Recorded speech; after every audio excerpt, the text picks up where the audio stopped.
Good afternoon, everyone, and welcome to our Monday, January 6, 2025 work session, Community Planning Infrastructure and Resources. Happy, healthy New Year to all of you. My name is John Kafalis, Commissioner from District 1, joined by my colleagues, Kristen Stevens and Jody Shattuck-McNally. Across the way, we have our county manager, Lorinda Volker, and various other folks assembled. We have two unique and specific topics, plus the normal things we address during our Monday afternoon CPIR work session. So at this time, I will turn it over to Leslie. Okay, thank you. Happy New Year, everybody, commissioners. Good to see you. We have, as you mentioned, several items on the agenda. We do need about 10 minutes at the end for some updates from Director Everett and myself, so we'll probably spend the first bulk of the time on the water adequacy topic with Jenny, and then just a bit of time on the hearing procedures piece. So we'll turn it over to you, Jenny. Thank you. Thanks, Leslie. Happy New Year, everyone. I'm Jenny Axmaker, the Planning Manager for Larimer County. We recently adopted the county's first water master plan, hooray, and staff is starting to work on implementing the goals and strategies of the plan. A component of the plan is aligning land use and development locations where water resources are available and improving the process to verify water resources and commitments by those providers. The plan refers to this as water security, but it's also known as water adequacy. Today's topic is meant to be a smaller step towards the larger goal of water security, in that today's conversation is intended to circle back on two recent appeals that were granted for wells within a water service area and to seek feedback on how to handle these situations moving forward. We have a plan to have future conversations geared towards the larger topic of water security and ways to implement the water plan strategies, but that's not necessarily the goal for today. So as you all remember, back in November and December, the Board of County Commissioners considered two separate appeals for wells to be drilled or used on properties over 35 acres currently served by the Northern Colorado Water Association. Both cases involved an existing connection to the Northern County Water Association and a desire to add an ALA, which the association declined to serve. In the case, the Board of County Commissioners granted both appeals, and now the applicants can work with the state for the approvals needed for the wells and get building permits for the new dwellings. Unfortunately, the circumstances for these two appeals are not unique, as the planning team is contacted on a regular basis by property owners wishing to build in areas where they previously thought they would have service from associations, but they are now under moratoriums. The requests range from building a new dwelling on a vacant lot to adding an accessory living area to expanding an existing property. For additional background, it's come to staff's attention that these water associations operate differently than water districts, which are governed by state special district law. And perhaps lumping the two together in our adequate public facilities standards is indeed problematic. Staff provides examples in the previously distributed memo on the variety of provider types within Larimer County's over 100 different water providers. Ultimately, the level of reliable future commitment and service between the entities is different because you pay taxes when you're included in a special district boundary, and you only pay fees when you're included as a member of an association. And associations don't necessarily have the clear service boundaries a special district would have. Also, it's important to note that the state views properties over and under 35 acres differently. Properties over 35 acres have a right to drill a well without the requirement for an augmentation plan, where properties under 35 acres do not. Augmentation plans require the approval of water court and can be costly and time-consuming to complete, though it is not impossible to do. Based on the outcome and conversations surrounding the two prior appeals, staff sees three options moving forward as outlined in the memo. Possible options to consider: the first one is to do nothing. Applicants can continue to apply for appeals, and the appeals can be considered on a case-by-case basis by the BOCC. This does not require a code update and gives the BCC the greatest degree of discretion considering these on a case-by-case basis. On the downside, it gives potential applicants the greatest amount of uncertainty, and they need to pay additional fees and go through the time of the appeal process. The next option, which is what staff would recommend, would be to update the code to allow properties 35 acres or larger to bypass the appeal process and allow for a well. These properties can more easily get a well permit from the state. This route it would be to update the code to require properties within a water service area over 35 acres to get a letter from those service providers allowing them to drill a well, but if they are able to secure such a letter, they would not need to go through the appeal process. They would just need to work with the state to get the required approvals. Now, to be clear, this would not apply to a property over 35 acres within a water district. It's only for one within a water service area or specifically not within a water district. The pros of this would be that it generally aligns more with the state requirements. It acknowledges the difference between provider types, special districts versus service areas, and it streamlines the process for a portion of applicants. The con is it does not create a solution for properties under 35 acres, and it does require a code update to implement. It also weakens the goal of the code that properties adjacent to water infrastructure are required to use such infrastructure, but since it is limited to large parcels, it is not a significant erosion of the concept. The other option staff proposed in the memo would be to update the code as follows to specify this provision only applies to formal water districts, established special districts, and not to other types of water providers. So the recommended code update is included in the memo, and the pros of this would be to create a potential path forward for all the properties currently under a moratorium, but for the properties under 35 acres, the approval of an augmentation plan would still be required, which is not a guarantee. It would also be more of a straightforward path for the customers. This change would also better acknowledge the difference between the different types of water providers, special districts, and service areas. On the downside, it would give the BCC less direct involvement in the decision-making path, and it would also be a move in the direction further away from requiring development to take advantage of existing infrastructure. Staff would want to better understand the ramifications of this decision before moving forward by digging into more data on the number of parcels affected. And this could be viewed as leading potential applicants down a costly and potentially undesirable path by directing smaller properties towards augmentation plans when they might ultimately not be feasible. So with that, I'm happy to answer any questions that you have for me. And today we're looking for some specific feedback. Do you have support for moving forward with any of the options for this specific circumstances, the three that are presented? Is there any more information or data that you'd want to consider before making a decision? And happy to discuss this. We always have the option to bring this back to another work session, or if we're pursuing a code amendment, we can bring it to a PCC and BCC work session. Thank you. Thank you very much, Jenny. Colleagues, questions? Yes, Commissioner Stevens. Yeah, thank you. Well, thank you for, being proactive on this, because it does sound like we're going to see some of these come forward. I certainly always, when staff recommends something, that means a lot to me, because it means that, and you've all thought this through very carefully. So,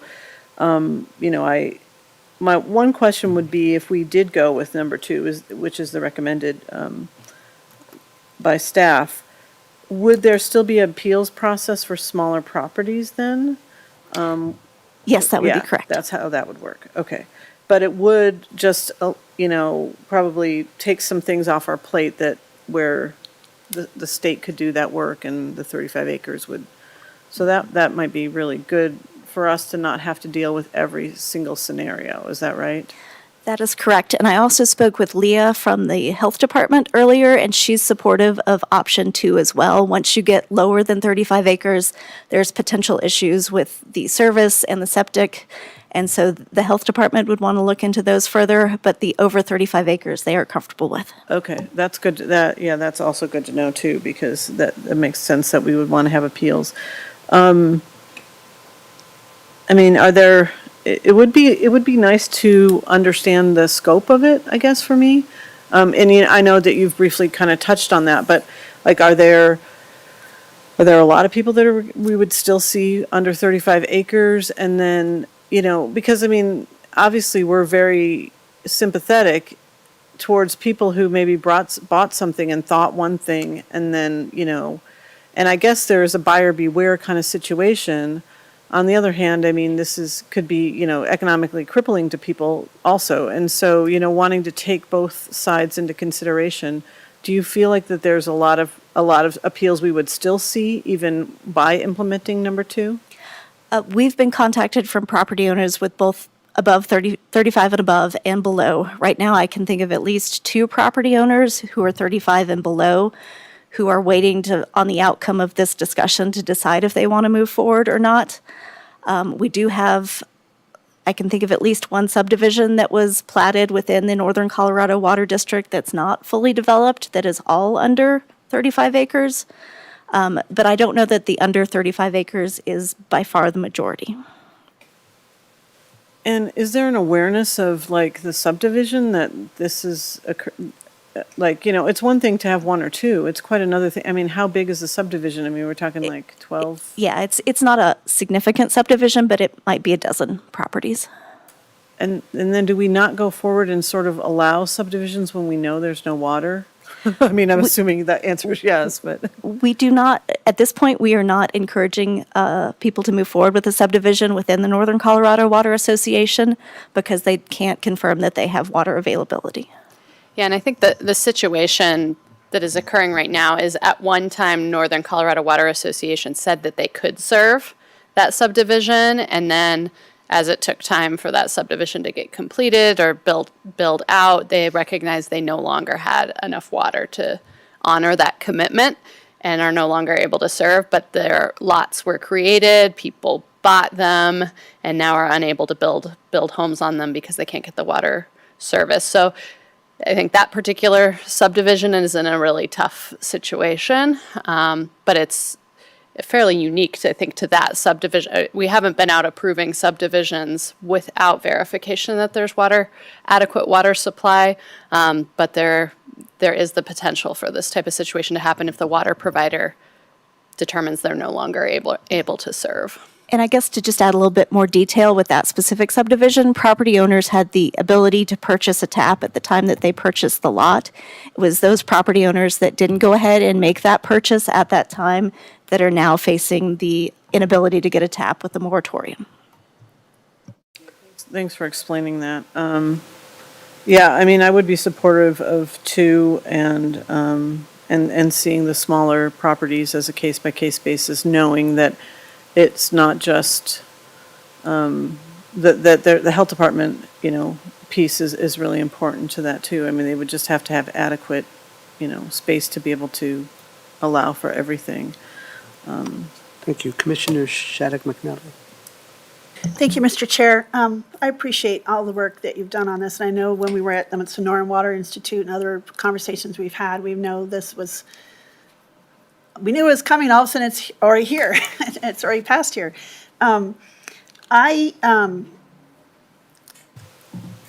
someone who had to have a water tap, and I looked at properties with water taps, I know how important that is, kind of buyer beware. And so also I kind of feel like some of this was maybe poor planning on some folks, but we have a situation in the Larimer County where we have 124 water providers, and they're all different, and so that also, I don't know how we help provide information, maybe encourage realtors to kind of help educate folks at the time of signing, and how we kind of maybe provide that information, because I know a lot of folks don't understand that. I even have some cases I ran across randomly that are selling up around Estes that I think are misleading about our code, and so I will have copies of those I'll be showing you. So I was curious about, I guess I can see where you're heading and leading us to, but I kind of need more information on how many properties is that going to be? Is that, and are they near, kind of where they're at, where they're clustered, and which part of the county? Certainly, we have a lot of 1 acre, half acre properties, and don't ask like my family has a pastime of looking up property levels. I don't know. We kind of like to look at that. I'm just curious if I ask and need just a, maybe through the week, just to kind of think about this and maybe ask some questions more. Because this is kind of a big deal, because even with some of those water tables, you know, they could drill 600-700 feet down. And I'm just curious what other parameters, we have these big lots, if there's, you know, is it just going to be the well permit? I know that comes with the state, but is there other things that we would want to know? Do you know what I'm saying? Is there some things, unintended consequences? And I just need to kind of think through that. I know we'd have to ask to get a well for ours, but we're near a pretty high water table, and so I know the water tables are all different, and I don't know how if that's part of the state process or that's something we should consider. There's just some questions. I have a lot of questions, I guess. So I certainly can see the prudent path forward to where you're leading us, but I kind of just need a little more time to think about it, and I really appreciate all the work on this. But I guess I have some questions I'd like to maybe get answered, because I know we have a lot of things, but I'd like to maybe write them down and maybe send them to you. Would that be okay if I can get that done in the next few days? Would that be all right with you? That would be absolutely fine. And just to make a clarification, the state permits you to drill a well. There is no guarantee that you will actually have a fruitful well with their permit. And so we could add additional requirements in on requiring them to show us that the well meets certain quality and quantity aspects as part of this. And that was part of my thought process. Thank you because I thought, do we let them drill 1,000 feet, 700 feet? I mean, that could really impact other people's water tables as well. And so I still have some questions about that. So thank you. Thank you, Commissioner. Got a lot of questions, good questions have been raised, and addressing some of what I would have shared. Let me offer a couple of additional questions that hopefully will supplement the discussion, complement the discussion. One is, Jenny, I think early in your presentation, I believe you mentioned that the planning division folks are receiving quite a number of inquiries. Could you elaborate on that a little bit?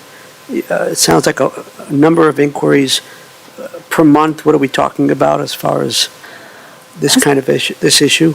So I would say it comes up at least once on a weekly basis, but we have applications in the pipeline that we have had to stop and then tell them they need to go for an appeal because, for example, one of the appeals that you recently saw, when they started the application process with us, the Northern Colorado Water Association hadn't quite enacted their moratorium on accessory living areas. They only had a moratorium on new taps. And so midway through the process, we had to stop and change streams to get the appeal approved because the regulations from the water provider changed. We also have subdivisions in process where at the beginning of the process, they thought they were going to be able to get water from Northern or one of these other groups under a moratorium, and they no longer can, and so we don't feel confident approving those subdivisions to create new developable lots when there's no associated water guarantees. Thank you. Just have a few other questions, thoughts. Regarding water service areas like the Northern Colorado Water Association, it's a very unique situation. Has that come up before where people bought lots, they were promised water taps? Initially, they were able to get the water taps, but then the Water Association did a moratorium. So how often has that come up in the past, if we know? And then also legally, can they do that? So this is the first time that in my 20-year career as a planner that I have experienced this situation personally. It is not the only organization that has had a moratorium. We do have other water providers within Larimer County that do have moratoriums, some of which maybe not as long-term as the Northern Colorado one is intended to be. And then I'm going to look to our friend Frank to answer the question about the legality. Our friend Frank. Good afternoon, Commissioners. Frank Haug from the County Attorney's Office.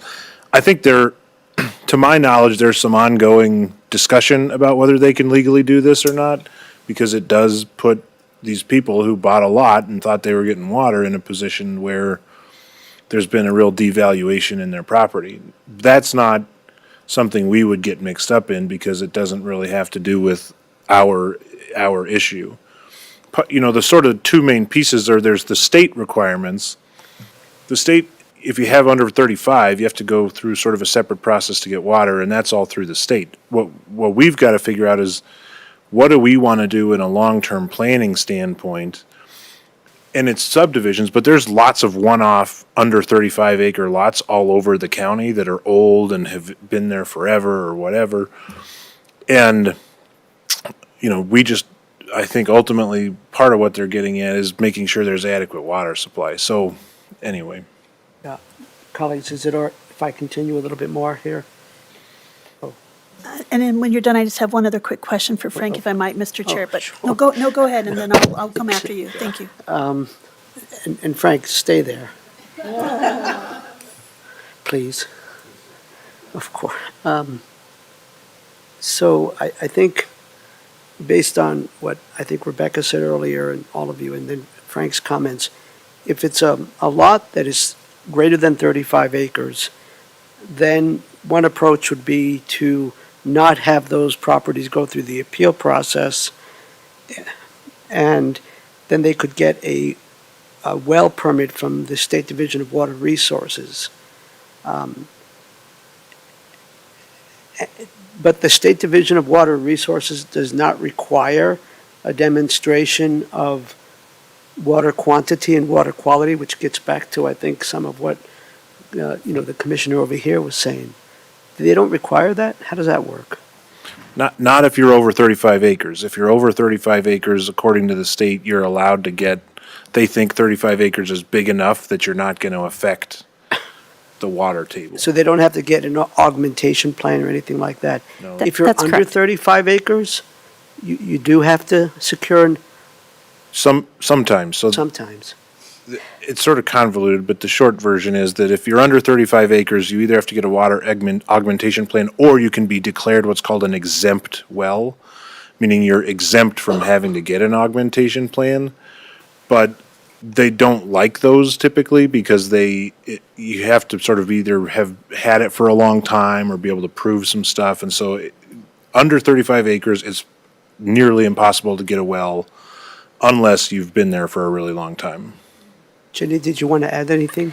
I just wanted to clarify that the properties we're talking about in this circumstance are only those within a water service area or those within a special district. If it's a property that is not adjacent to any existing infrastructure, we would not prohibit those over 35 acres from going ahead and drilling a well. That would not require an appeal to the Adequate Public Facilities Code. Well, let me try to wrap this up. Maybe going back to what I think you said, Community Development Director Everett, that we don't approve subdivisions unless they can verify adequacy. What does that mean exactly? When we talk about adequacy, are we saying they have to demonstrate that 10 years into the future, 20 years into the future, in this particular service area, that water can be provided? So I'll jump in and answer that. Right now, the process is when you apply for a subdivision, and you're within one of these special districts or service areas, you have to provide a letter from that water provider stating that they will provide you service. Where we're looking to make improvements to our process moving forward in additional conversations is that can be an email, that can be a letter, that can be something that comes as a signed utility check sheet. Sometimes water providers give us a quantity, sometimes they don't. Sometimes there's an expiration date on that approval, sometimes there's not. So that is a portion of the process based on the implementation goals of the Water Master Plan that we're looking to improve that process and provide more consistency and reliability. Let me try to wrap up and then see what Commissioner Shattuck McNally or perhaps others wish to say. So, in summary, on my part, and with my understanding, it seems like option number one is kind of off the table. I guess nothing is officially off the table. But the cons of that were mentioned, a lot of uncertainty for the property owner, and more costs, more time, et cetera. And so one of the principles that I'd like us to consider as we could determine which option is however we can streamline the process for the property owner. I think that's important. And it seems like, I think the comment was made that any changes regarding, if we're leaning towards number 2, and I know there's more discussion that needs to happen, and that I think that's a good idea. Give me a moment, please. Then I would think that any changes to the land use code pertaining to this and how we would address under 35 acres, there should be some language in there about some assurance of water quality and water quantity. I think Commissioner Shadap McNally and maybe Stevens raised that. And it may not be part of the land use code, but whether or not we can influence, or what the current situation is with disclosure, from realtors. Are they informing people there might be some degree of uncertainty if you buy this property or this lot? So I think, thank you. I think those are my thoughts at the moment. That I'll stop there. Commissioner, please. Thanks for your patience. No worries, Mr. Chair. I'm kind of building off of what your comments were. And maybe you already answered this, but I was kind of thinking out loud is we keep hearing adequate water supply. And so maybe I'm just thinking out loud here, but I'm trying to think, do we have a definition of that for the county? Is there a definition at a state level? Is there a definition that we have at all? Because for me, I think my definition of adequate water supply for some of these rural communities or rural lots is way different than others, and even for municipalities. And so I have concerns. What was adequate water supply maybe 20 years ago and what was 5 years ago and what's in 5 years is going to be really different. That's why I have some pause here, just because I think if we're going to have this water master plan, I don't know whether we really address that, but I'm wondering if that's something that we need to get at least in a same universe or same region with each other and talk about that, because that could be, and I don't know if that's a big legal question, but if we start allowing folks to approve, when you talk about approving all these subdivisions, I'm just like, okay, there's a lot of water taps, right? And so I'm just wondering what that looks like, and if there's does that need to be addressed even at a high level, and some of these water quality things, because I feel like if we're going to streamline these things, I understand the certainty part for that landowner, but I feel about there needs to be certainty about adequate water supply for the entire region and county. And I don't know if we streamline it and make it easy for everyone to start putting straws in the ground, what does that do to the water table? And we don't have that adequately addressed. So I just have some questions about that, because I'm thinking 50, 100 years down the road, what does that all mean? And so, especially since I've been up in the mountains a lot, looking at snowpack and things, and it just kind of got my alarm bells going off. So just kind of thinking out loud with you all, but to me, I don't know what that means. I know what it means to me, but I don't know what it means as a county commissioner. So, thanks. That's my question, or my comment, maybe to be addressed later. Do we have a definition? But just curious. We do not, and I can tell you it varies by water provider, it varies by landscape amount, it varies by development type. There's not a universal, it's a half acre foot per unit. It's very much up in the air. Commissioner Stevens, anything else? To wrap up this conversation, a couple of other things came to mind for your consideration. One is, I think there was a reference made, maybe Jenny, about, I think you used the term erosion of the land use code. I don't know if you want to expand on what you're thinking there, if that applies to both 2 and 3. Secondly, what can we learn from other jurisdictions that are dealing with this? I mean, have we done a little bit of research there? And that might get to the Commissioner Shattuck McNally's, we need more information perhaps.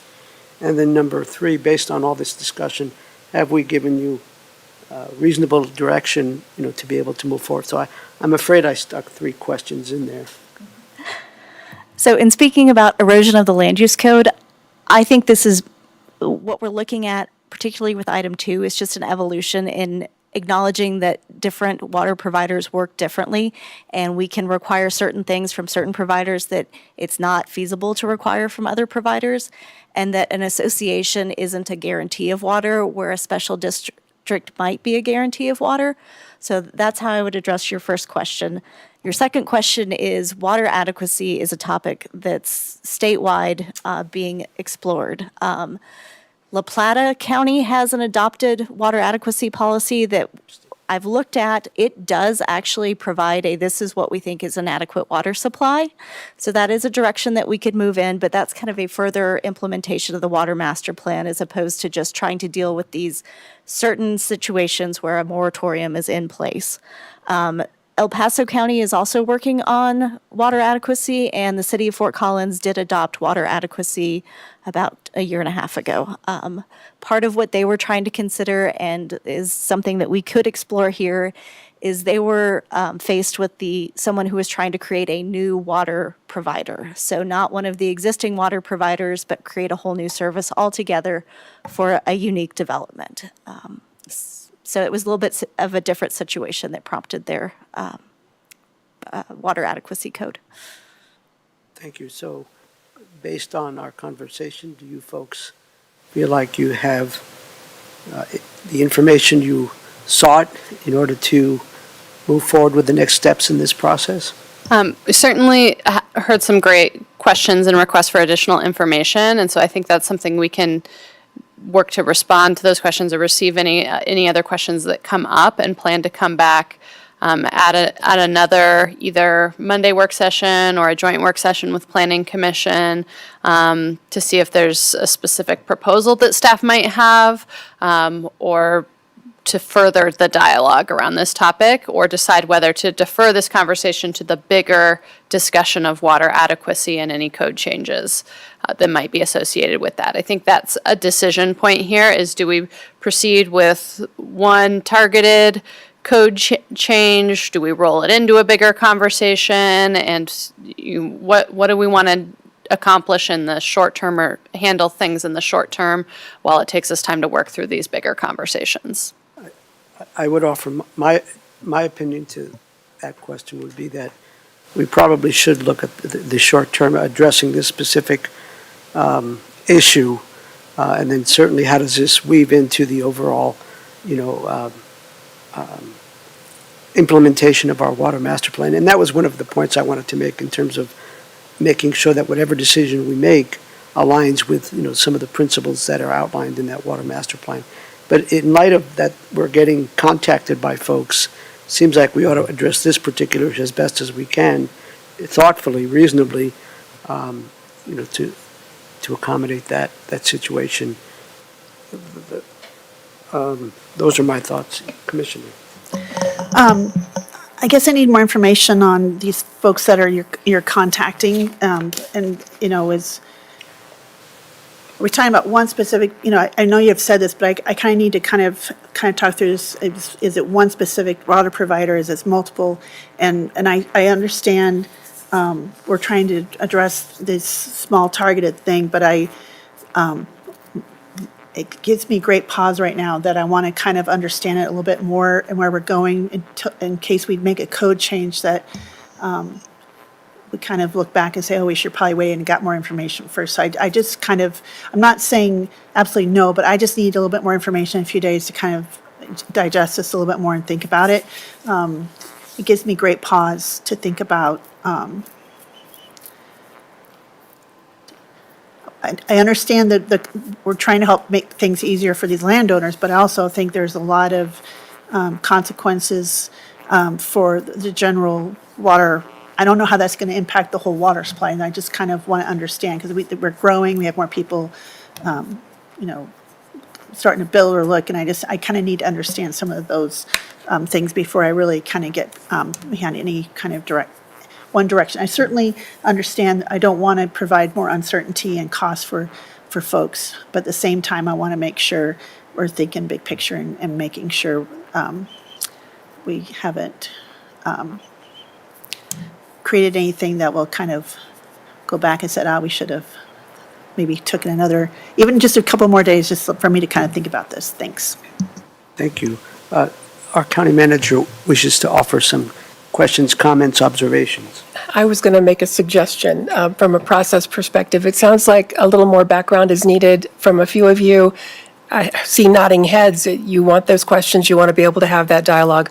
Why don't we bring this back for further process direction next week? And perhaps then we take it to the Planning Commission and we talk about this unique change.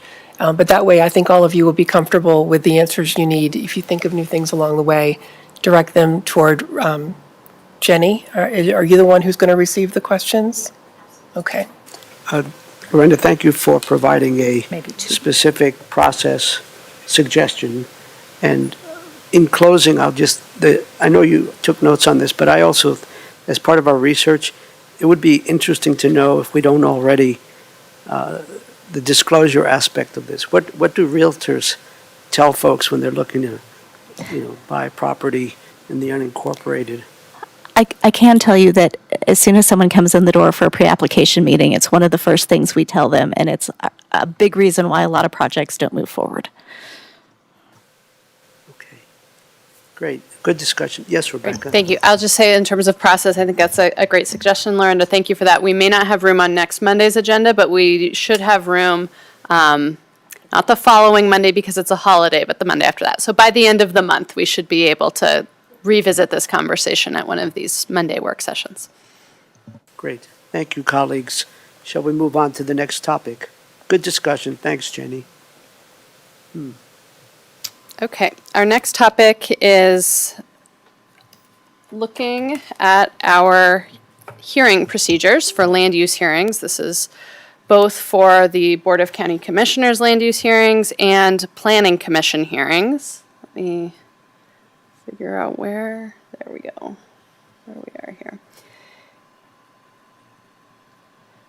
So this has been an ongoing conversation of looking to better document and explain our hearing procedures to the community and ensure that we have some predictability and consistency from one hearing to the next. And particularly over the next several months when we will have 1041 permit applications and potentially other development cases that have a lot of public interest, we want to make sure that we have a solid set of procedures that we can communicate out to the public and to help you all run these meetings efficiently and to provide information to our applicants who will present as well. So based on a draft that we had shared with you earlier, we've made revisions using some feedback that you all provided. We've had our attorney's office take a look at it and provide feedback as well.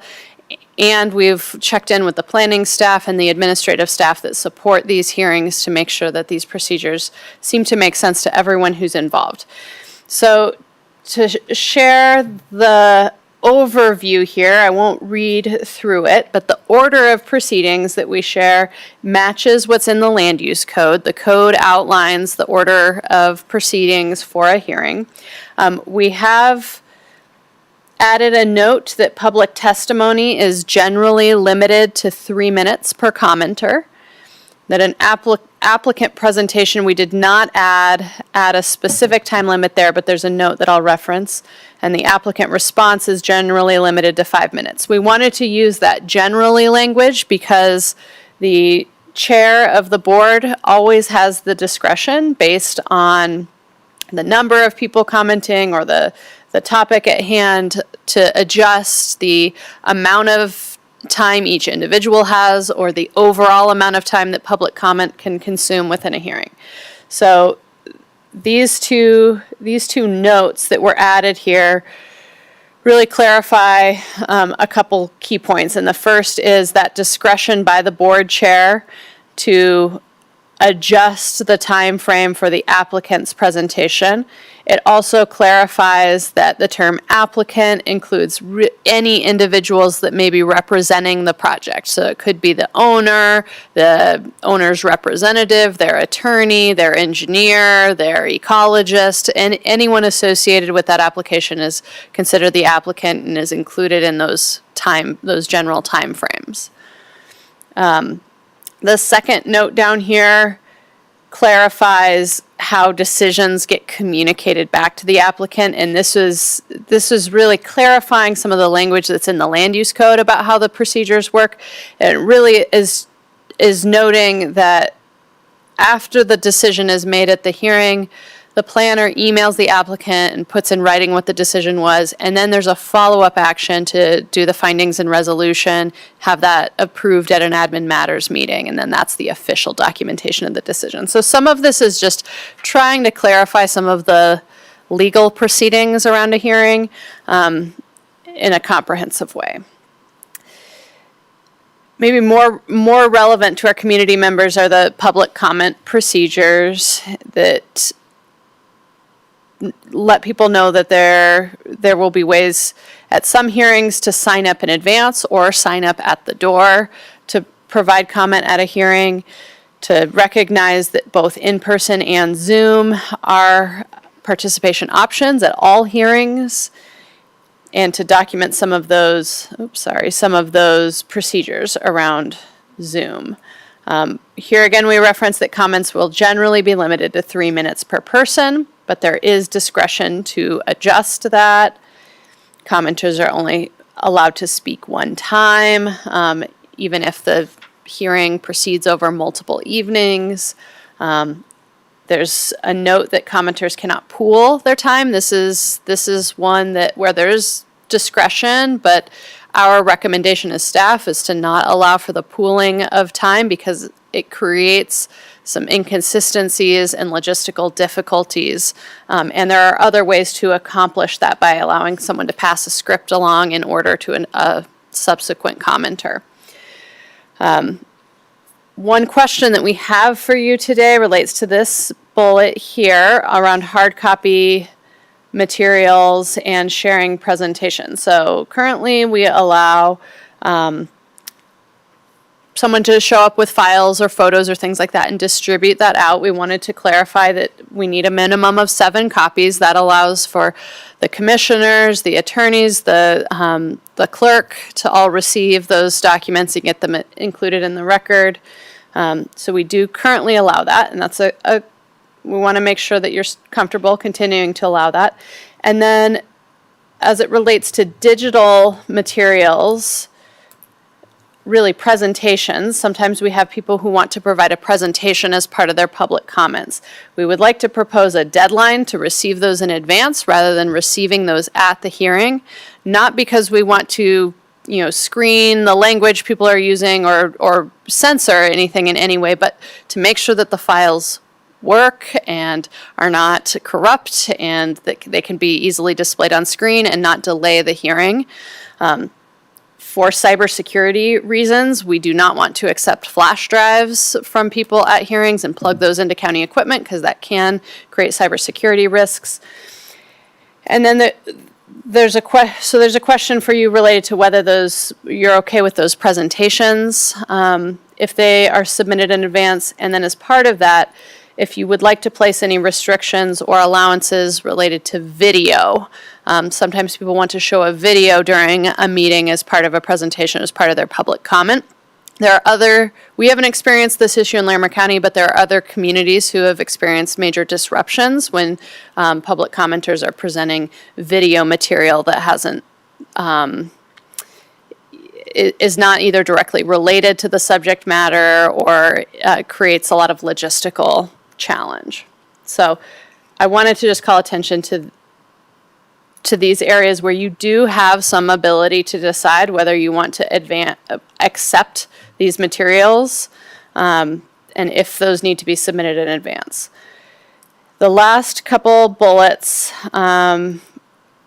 really just reiterate that members of boards and commissions aren't allowed to speak on behalf of their board and commission on quasi-judicial items, and that the hearings are broadcast live on YouTube and FCTV. So I will pause after that run through and see if there are questions you have, or if you have feedback on these areas where there is some room for adjustment if desired. Thank you, Rebecca. Commissioner Shaddock-McNally, let's start with you, please. Thank you, Mr. Chair. Yeah, videos make me nervous. I know we're not trying to screen them, but I think we haven't really had much of that. I just think that could be potential of some concerns. So I do have some concerns. I echo your concerns. We have a lot of folks that show up to sometimes to the actual hearing, then have something with them, and then they want to approach the bench. And I'd like to make that clear. If we need to add that in there, they can't really approach us. They should give it to, because that just is disruptive, because then we always say, hey, no, you have to go over here. And I just think that's written down. That's something they know. They can't really approach us with the material. And we kind of started doing that anyway with our admin matters. So it's kind of consistent, I think. So I'd like to make sure that's kind of clear. And then I don't see anything listed in here. And I know you kind of mention it, but maybe it needs to be in writing about not, because we've had that before where they're flashing signs, making noise, clapping, and that has happened in the last year with a major hearing. And so I kind of feel like that needs to be written as well as mentioned. And then I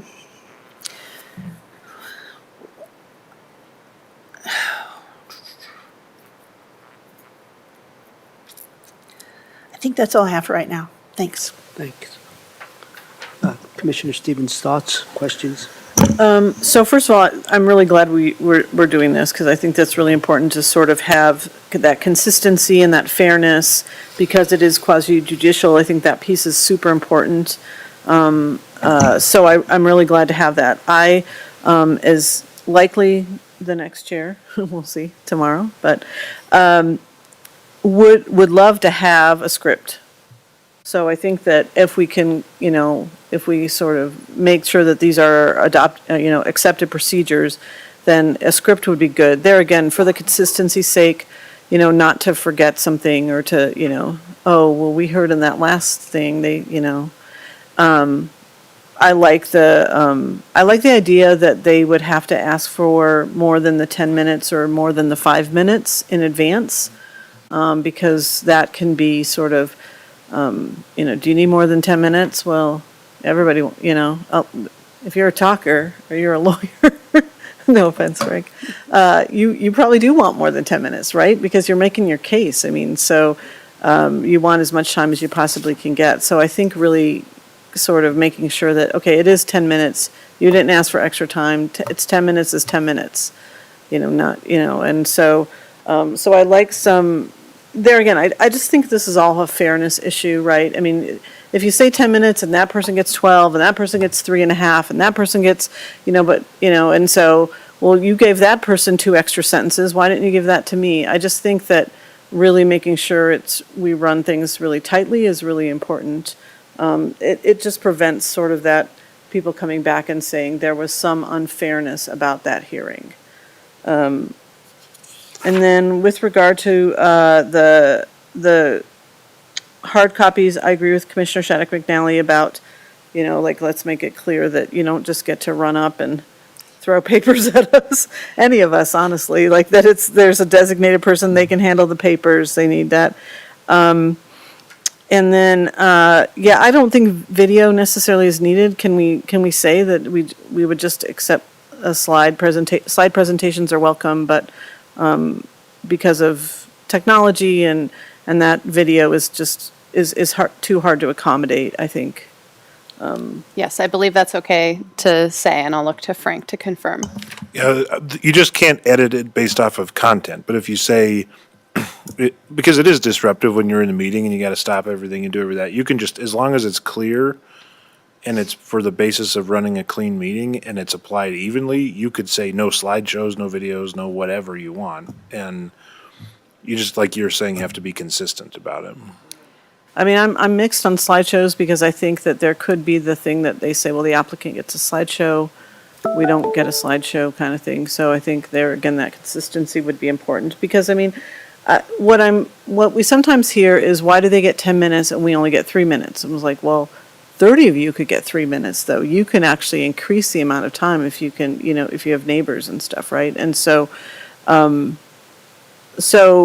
but if one, I guess, we can think about that, but I think slides are fine, but if you all as staff are like, no slides at all, I mean, that's also, I'm open to that. I think if we have the slideshows in advance and can make Yeah. sure we have them saved and are able to queue them up, they do not create a challenge. We pull up applicant slideshows all the time, so that it's the kind of in the moment as staff are trying to deal with other things that somebody's requesting that Okay. it can be disruptive. Right. But the slideshow itself, Is I think, can add value to public comments and can help them make the point.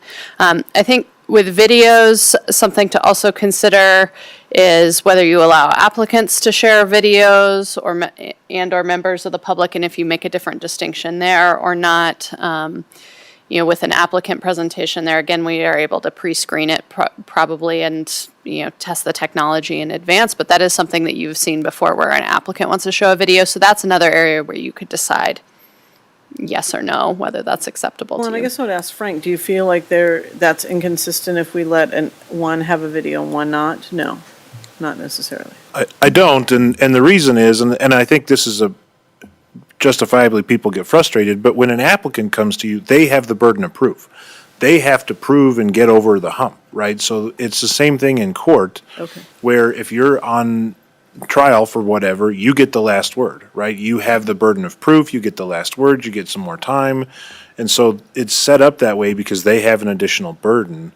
So I don't think it's inconsistent or improper if you let the applicant have that and not let other people have it. Now, whether, from a legal perspective, whether it is upsetting to people or not is sort of.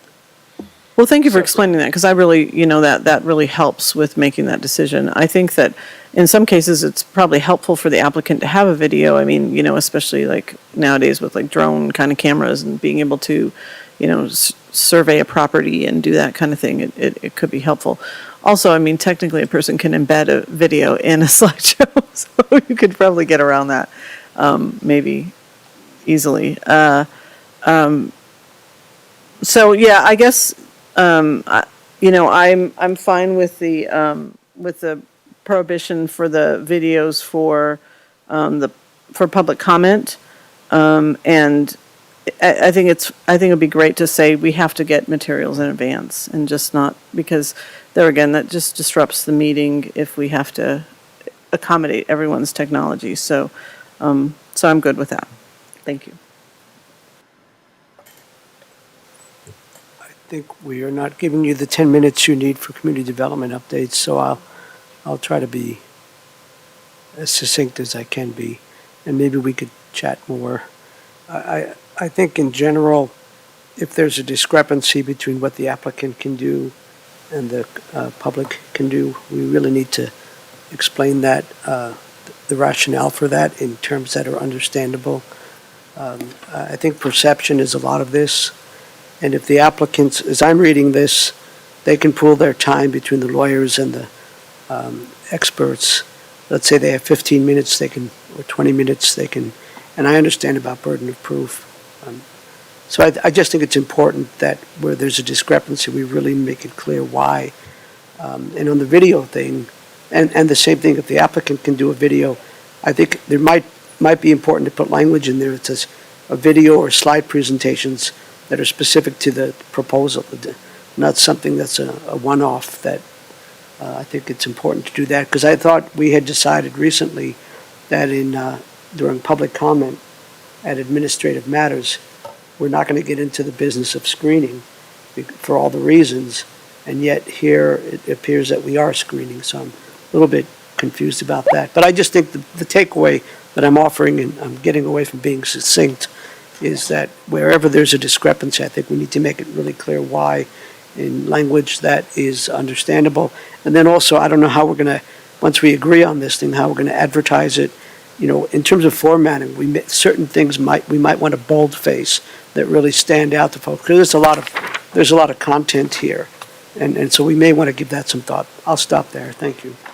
Yeah, I think if I could clarify a couple items, the 10-minute limit for the applicant, my point there is that that's a hard 10 minutes for anyone that's on the applicant team total. So not each individual on the applicant team doesn't get an additional 10 minutes. Oh, okay. All right. Wasn't But they sure can if that was pool their time. You can have the lawyer, no, the lawyer plus anyone on the applicant team together get only 10 minutes total. whereas the public commenters cannot pool their time. Well, it's not a pooled time so much as they have one. Sequence, they can do One each for amount, 3 minutes. yeah. It's choreographic. And to me, that's a bit of a discrepancy. I just want to Okay. make sure we're explaining that well to folks. Okay.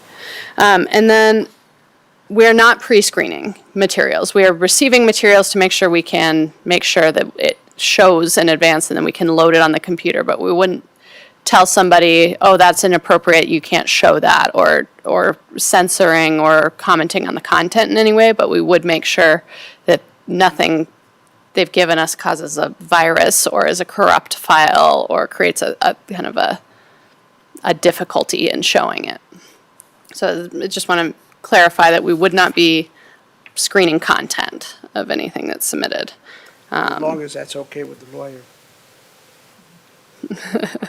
And then in terms of how this would be shared, that's helpful points on formatting and presentation. We can make sure we play around with that a little bit, but it would be posted on the website. There may be several different web pages. We even post it on to make sure it's readily available, and it would be available for the planners to send out to any community members who have expressed a desire to comment. We could link to it within the agendas that are online and find ways where we think people would be looking for this type of guidance to find it. And we can also post it at the hearings and have that available for people as a handout. And if there are any other suggestions on how to get the word out there about some of these things, we can share it far and wide. Thank you, Rebecca. So will we see the next iteration of this document? Yes, we can revise it and send it back out to you all, and then perhaps if you respond individually with any other questions or concerns, But ultimately, we want to get it approved and finalized. We do want to get this in place this month, ideally, because we have some big hearings coming up in February. Do we have to approve this? You don't. What you're doing is giving direction to staff that these will be the hearing requirements, and then the script will be provided to the chair to be read at the meeting. So you could change these if they don't work at any point in time. You just need to give the team feedback. Okay.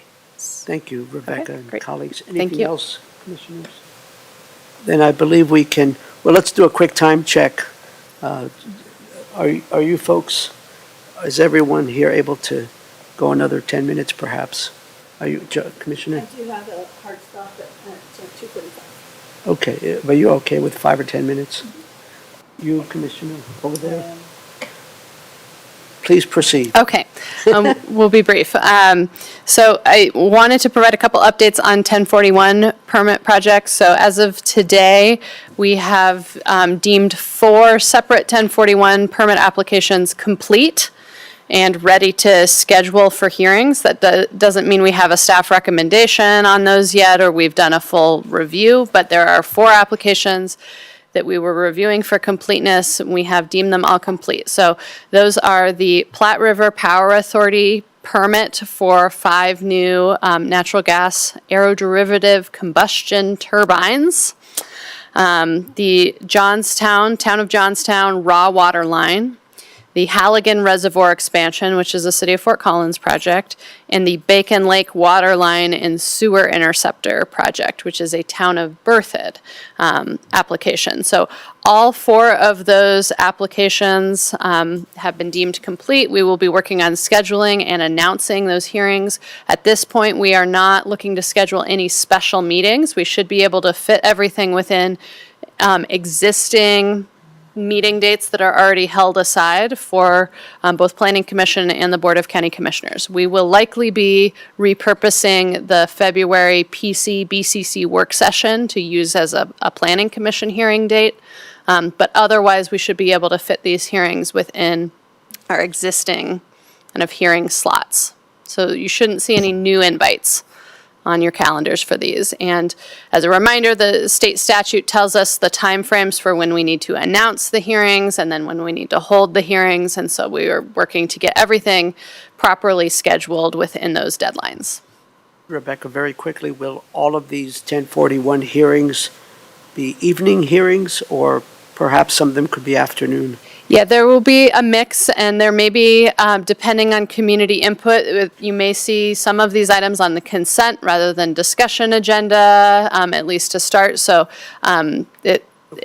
we will be treating them however it seems to make sense based on the complexity and community interest in each item. And they will not all be on the same hearing date. So we will be looking to try to spread them out as much as we can, but you may see more than one on a particular date. Thank you. Yeah. Anything else? The last thing related to 1041, I'll let Jenny share quickly share some good news we have related to those hearings. So a few months back, I was here along with Michelle Bird to ask for some continued funding for the public input tool. While we are just beginning implementation of this tool, I was able, thanks to Michelle Bird, Andrew Monson, our project manager, and the kind folks at the implementation team of public input, to use this tool for our 4 1041 permits. This is a draft. This isn't necessarily how cases will look moving forward, but we wanted to utilize this to collect public feedback. It shows up a little funky on my computer because I've clicked all these links, but we're able to provide a direct email address, a portal that you can register and make comments, as well as a voicemail phone number, provide project background with links to the InterGov case materials, a location map. Then we have a section where you can actually log in and enter your public comment that will be compiled for our decision makers. We have the optional ability to give us a location so we understand the impact to your specific project. And then these are not final meeting dates because we haven't announced the hearing dates for this, but an ability to provide information on when these projects will go to public hearing. We have this same portal for all 4 different 1041s, so we'll be trying this out. Please give us feedback, but we're very excited to have this tool. Okay, I'll cede any remaining time to Leslie. All right, thank you. And this one should be very quick also, but on the dais, there is a draft letter. We've been requested by the city of Loveland to provide a letter of support for Protect Grant, and this would fund a bridge over the Big Thompson on US 287. There's no financial commitment on the part of the county. We're just offering basically a letter of support. And if you are amenable to that and supportive of the letter, we would probably make some minor edits to this, reflecting that it's coming from the Board of County Commissioners with the January date, and then bring it back to you for your admin matters on the consent agenda next week, and then for chair signature at that time. So, and happy to answer any other questions you may have, but that's the request. Thank you, Leslie. Colleagues, any questions? I think we're good to go. Okay, thank you. Anything else, colleagues? No. Then, at 2:34 p.m., we are adjourned.